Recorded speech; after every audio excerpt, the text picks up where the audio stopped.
Food remains have been found in other parts of the world, and even ancient food remains. But finding what is essentially fresh fruit 250 years later is pretty spectacular. That's the principal archaeologist at Mount Vernon in Virginia, the historic home of George Washington that's about 15 miles south of Washington, D.C. And he's talking about some very, very old leftovers discovered during a recent archaeological dig that's part of a restoration project. Specifically, fruit. Bottles upon bottles of aged fruit found in a cellar. And no, that's not just a different way of saying wine. This discovery appears to be that of whole pieces of well-preserved fruit. The total bottle count was 35 bottles. That's recovered from 6 different storage pits.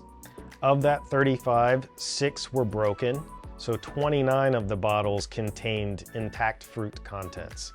Of that, 12 bottles had cherries, 16 bottles had berries, probably gooseberries or currants, but we haven't confirmed that. And the last bottle had mixed cherries and berries. Finding cherries at Mount Vernon is pretty on brand for George Washington, our nation's founding cherry choppin' daddy, who legend claims, according to the National Park Service, took an axe to his dad's favorite cherry tree at the age of 6, was confronted by his father about the act, and ultimately confessed to what he had done, admitting, "I cannot tell a lie." An act of honesty his dad believed was worth more than 1,000 trees. That beautiful story is a lie, of course. Mount Vernon says it was made up by a biographer. But what is true is that back in April, Mount Vernon said the first of these bottles were found during archaeological work, during a $40 million revitalization project that's set to be completed ahead of America's 250th birthday in 2026. An occasion that's about as all-American as apple pie, or maybe in this case, something more appropriate. Now, records at Mount Vernon show that George Washington and Martha Washington were indeed fond of cherries, especially in a cocktail known as the Cherry Bounce, of which Martha Washington had a recipe for, that George is believed to have taken an entire canteen worth of on a trip across the Allegheny Mountains, and that the Townsend's guy, of course, has imbibed upon in the woods. If you had a canteen full of this, like George Washington,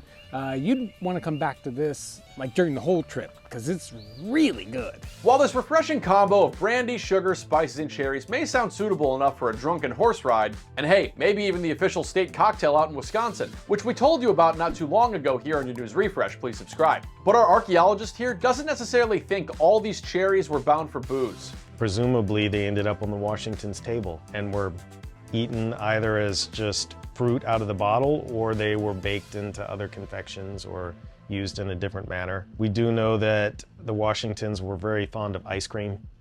These could have also ended up in ice cream, who knows? The team at Mount Vernon says these bottles predate 1775. And as for the quality of this preserved fruit, which by the way was probably preserved by slaves, as it's believed George owned 123 of the 317 who were enslaved at Mount Vernon, though he did leave instructions to emancipate his in his will, a nice afterthought I suppose. Our archaeologist here notes that a high caliber of work must have been carried out to keep this fruit in such good condition. Those red ones in the jar are fresh cherries, by the way, not the semi-quincentennial types in the photo next to it. All the stars sort of have to align in the right manner for that to happen. And the historical and cultural context of this, the reason why they're there, they were put in these storage pits in the cellar, and then they were paved over with a brick floor shortly after.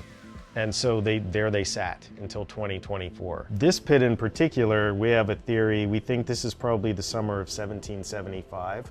Which is the last harvest just before Washington rode off to Philadelphia and became commander-in-chief just before the Revolution. Mount Vernon is actually partnering with the Department of Agriculture to carry out DNA tests on this fruit, and to see if any of the 50 cherry pits they retrieved can be planted. George Washington, of course, was our commander-in-chief, not just a lowly captain. So it's unlikely he'll be getting a cereal inspired by fruit-related mishaps. And besides, the team at George's place now thinks they've found all the surviving cherries and berries, and there's a lot they can learn from them. Plantations like Mount Vernon are where all of these different styles of cooking and different plants and animals came together with European, native, and African antecedents. And all of that stuff is woven into a new cuisine, an American cuisine, and this is part of that. So there is a lot of information that we're excited to get from these bottles, and they can tell us a lot about what life was like here. We don't have any old bottles of gooseberries here at your News Refresh, but we do have new weird and interesting news stories releasing every day. So subscribe to the channel and like this video to sink your wooden teeth into more of them on a regular basis. Bottoms up.